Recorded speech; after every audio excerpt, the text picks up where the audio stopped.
কালকে থেকে হাজবেন্ডের সঙ্গে কথাই বন্ধ হয়ে আছে। তাকে বলেছিলাম এই গরমে কিচ্ছু মন চাইছে না, অফিস থেকে ফেরার সময় ভালো কিছু খাবার এনো। সে বলেছিল ঠিক আছে আনবো।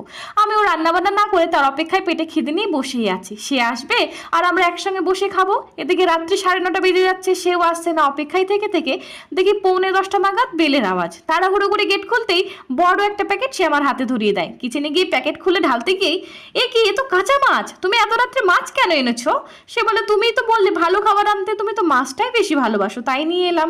হে ভগবান, আমি বলেছিলাম রান্না করা খাবার আনতে, রান্না করার জন্য খাবার আনতে নয়। রাত্রিবেলায় তো খাওয়া দাওয়া মাথায় উঠেছিল, মনটাও দুজনেরই খারাপ, কিন্তু আমি আবার বেশিক্ষণ রাগঝাল করে থাকতে পারি না।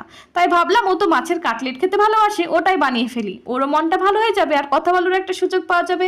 হ্যাঁ, যেই মাত্র কাটলেটের প্লেটটা ওর হাতে ধরিয়েছি, আরে কি খাবার খাবে একটু বুঝিয়ে বলবে তো, কাজের চাপে মাথা ঠিক থাকে না যে। চলো করো। তার শত পছন্দের খাবার হলেও প্রথম বাইটটা সে কিন্তু আমাকেই দেয়।